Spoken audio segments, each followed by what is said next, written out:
I'm sure you, along with most Californians, are feeling forlorn about the fact that Kamala decided not to go for the top job in the state, given her political prowess, which has been on full display as she promotes her book, 107 Days. She most recently went on with Kara Swisher, and Swisher seemed to be asking her why wasn't 107 days enough time. And you tell me whether you can figure out what the answer is here in SOT 21. But, for example, I discuss in the timeline, we had policy work to do that was about letting people know where I stood on the fact that I wanted to make sure that, for example, it was my intention, and I know there are a lot of beautiful public servants here today, some of who are not, have been let go over the last several months, and some of who are furloughed, and I thank you all for your service and everything that you do. And if we can just applaud those who are here. But for example, one of the things that I intended to do was, as the president, we then have the largest workforce, right, is the federal government. And I intended to figure out a way to reclassify job descriptions by skill, not just by college degree. Anna, I just tried to write it down. It was my intention, for example, lots of public policy, been laid off, applaud. One of the things I intended to do, we have the largest workforce. This is so classic Kamala, where she uses so many words to say absolutely nothing. I don't know what happened to her, because even if you disagree with her politics, she used to be able to speak, right? I mean, am I misremembering? Because I remember she was like a rising star when she became AG in California. There was all this buzz around this like next gen rising star, but I never really bothered to kick the tires back then because it was state politics. Yeah, that's a good point. I mean, one of the national issues that she was involved in as senator was the Brett Kavanaugh hearings. Yep. Now, put the substance of those hearings aside for a minute, regardless of where you stood on Brett Kavanaugh. When she was grilling him, she came across as someone who was able to speak, someone who was able to ask difficult questions, someone who was able to get her point across pretty quickly. I don't know how you rise to the level of a prominent prosecutor, and don't know how to make an argument, don't know how to just speak concisely, clearly, directly. I don't know. I just feel like, especially during the Biden administration, something happened with her. I don't know if she's just nervous. I don't know if she's on Xanax. It sounds like she's on some sort of prescription drug, right? She slurs a little bit. Often. She doesn't make her point clearly. So I don't know. I don't know what's going on with her. I'm just really happy she's not running for governor of California. You raise an interesting point, because I will tell you, some of that is familiar to me as like from my Fox years, because when I first started off as an anchor, you'd say things on the air, you'd do an interview. I wasn't in the business of giving my opinion back then. I was a straight news anchor there.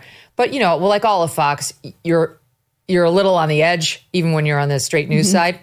So, you kind of go there a little bit, but not too much. But anyway, you learned fast that you'd get your hand slapped hard by all of the media if you said things they didn't like. And of course, on Fox, you did that a lot. And so there was a point in my career in which I felt like I had been so battered by I can't say that, and I can't say that, and I can't say the other thing because I'm going to get battered by the press. And I still am in this place in my career where that matters to me. Like, I seem to care what the left-wing press, meaning the press, says about me. So I remember sounding something like that. I was never quite as bad as she is, but every phrase had to be qualified, had to be a catchphrase. If you said something bold, you had to quickly follow it up with something that suggested, but I don't really mean it, and I understand I need to qualify it, because you're so battered by it. You want to be loved. And eventually, of course, I got past that, thank God, while I was still at Fox, and certainly now. And then you can be a clear, honest communicator. But I almost see somebody who's got that handicap where it's like, I'm going to get in trouble there, and also and then they disassemble. Yeah, you know what? You make a really good point. And for anyone who's in the public eye and who wants to be admired and validated by everyone, you are digging yourself into a hole. Like, you just have to be yourself, and you have to be authentic, and you have to expect that you are going to have views and say things that one group or another is just not going to like. But what people appreciate, and this is like one of the best things about Americans, they love authenticity. I think that's actually what was appealing about Donald Trump when he first ran in the Republican primary in 2015, right?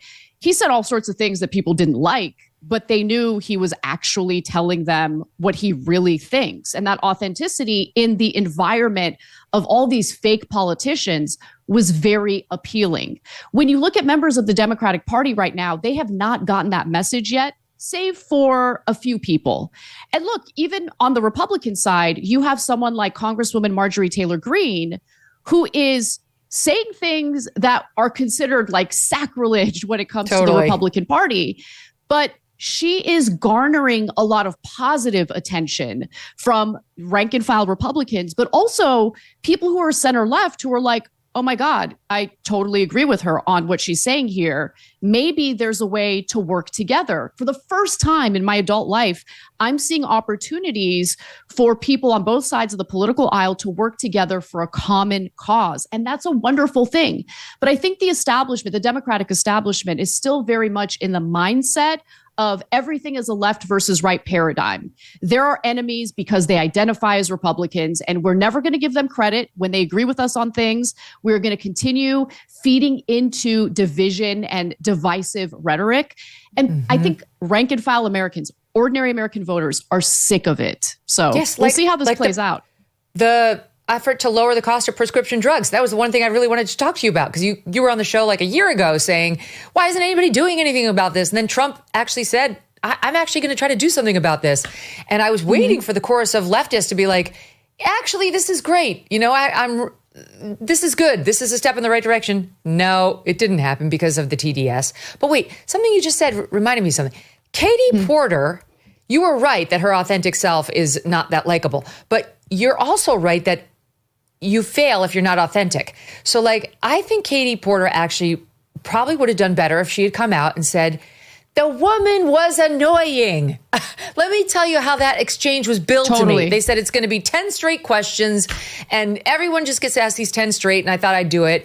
You know, she was mildly antagonistic. Go look at the interview. I think you can give me that point. And, you know, I was annoyed. I do a lot of these interviews. She was fucking annoying and I'm not sorry. No, she probably would have been so much better off if she did that. I have to agree with you. Yeah, I actually think that is the case. The fact that she became defensive, apologetic. And now, look, I don't think that would convince all of her critics to then support her, you know, after those videos came out, after that interview was a complete and utter disaster for her.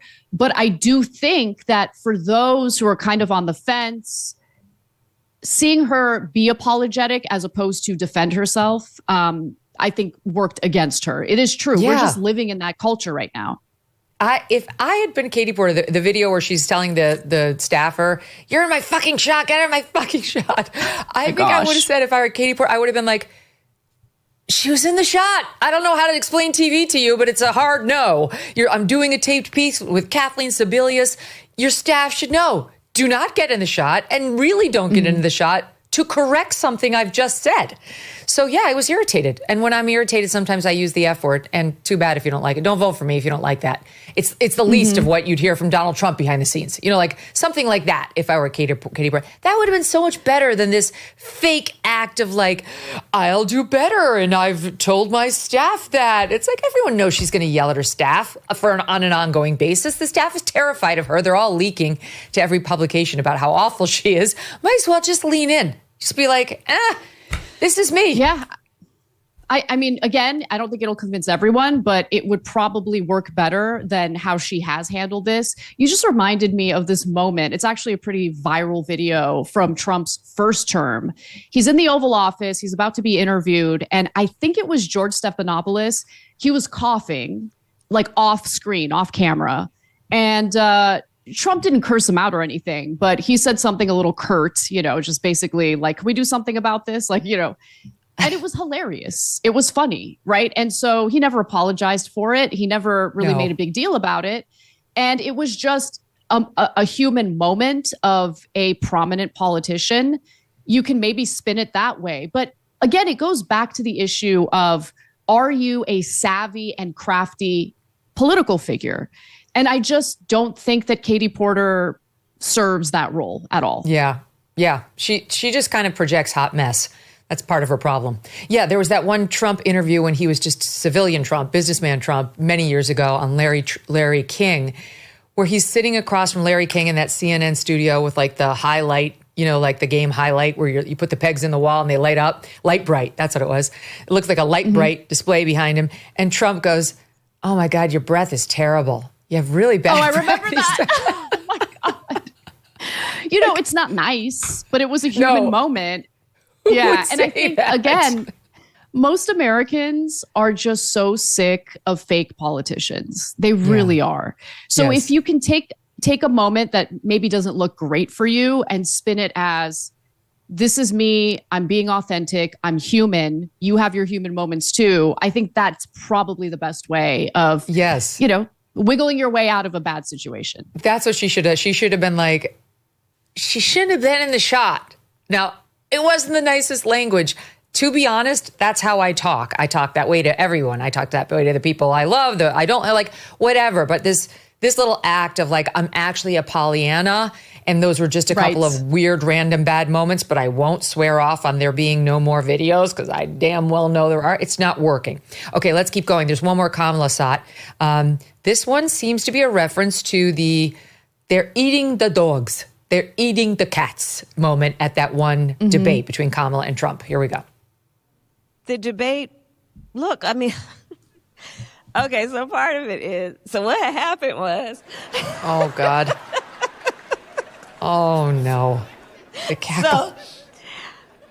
So part of what I do talk about is that, so debate camp, which was really intense.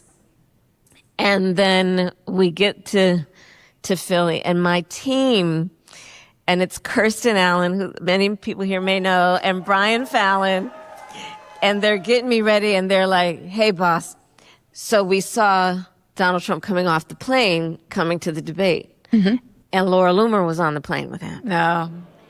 And so they basically say to me, "We didn't tell you, but she's been talking about people eating cats and dogs." And they said, "We think we need to tell you because his propensity is to say the last thing he heard." Oh. And sure enough, on the debate stage, he said it. He said it. And you were ready. Go ahead. Yeah. I was prepped, but not really. Right. Unhinged. Okay. I mean, look, I'm going to be honest about the fact that the attention to that issue, I think, actually hurt Republicans who had more of a moral high ground on the issue of immigration at that time. And so it gave Democrats something to attack the Trump administration on legitimately at a time when I think, I'm not the Trump administration, the Trump campaign, at a time when I think the Trump campaign actually did have a legitimate point about what had happened with the border and undocumented immigration under the Biden administration.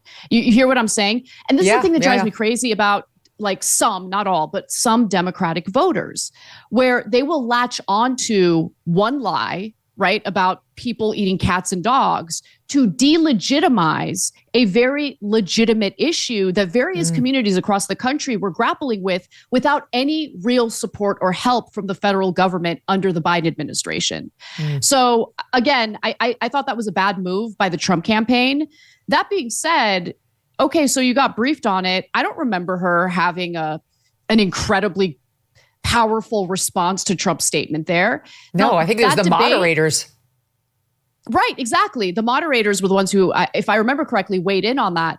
But I think what made Kamala Harris lucky in that one and only debate against Donald Trump was I remember Trump having very low energy for whatever reason during that debate. And so I remember conservative voters being upset about that. people thinking that maybe Kamala really has a shot. But then after that debate, things really fell apart for her campaign because she didn't really know what her message was or what she was representing or what she was fighting for. You know, she started off with some economic populism. Then she meets with her brother-in-law, who's an executive over at Uber, and then starts pushing pro-tech policies, pro-corporate policies. And so the base that she had started to abandon her. She ran a terrible campaign. Let's just keep it real. Mm-hmm. The problem is like whether she had points or didn't have points, and the dogs and the cats and all that, and the memes that were spiked as a result of, or started as a result, were like are one of the most memorable things with all the cats dancing and like with Trump as their savior. It's just epic. Oh my gosh. But the problem is embodied in the answer, the cackling, the fake accent. She slipped into her street accent there. Show enough. She doesn't talk like that. Right? Like one day she was Puerto Rican, the next she was Indian, the next she was Latina, then she had her preacher accent. It was like, you don't know who you are. Forget whether I know who you are. You don't know who you are. It's like Sybil. Like the movie Sybil, Sally Field, all in one sitting with the cackle and the leg bouncing out of nerves. You know, that's a nervous body response that she's in. And the weird references to the names of the campaign staffers, which no one gives a shit about. Like that's a stall tactic because she's feeling nervous. All of it, same thing as like media personalities can dissect it and digest it. The civilian consumers at home going, I don't like it. She's not comfortable. She doesn't feel like a strong leader. Buy gold and get free silver. That's right. For every $5,000 purchased from Birch Gold Group this month in advance of Veterans Day, they're going to send you a free patriotic silver round that commemorates the Gadsden and American flags. Look, gold is up over 40% since the beginning of this year, and Birch Gold can help you own it by converting an existing IRA or 401k into a tax-sheltered IRA in physical gold. Plus, they will send you free silver honoring our veterans on qualifying purchases. And if you are current or former military, Birch Gold has a special offer just for you. They are waiving custodial fees for the first year on investments of any amount. With an A+ rating from the Better Business Bureau and tens of thousands of happy customers, consider diversifying your savings into gold. Just text MK to the number 989898 for a free info kit and to claim your eligibility for free silver with qualifying purchase before the end of the month. Okay, before the end of the month. Again, text MK to the number 989898. Message and data rates may apply. Thanks so much for watching. If you like what you just saw, hit the subscribe button for more clips and full episodes.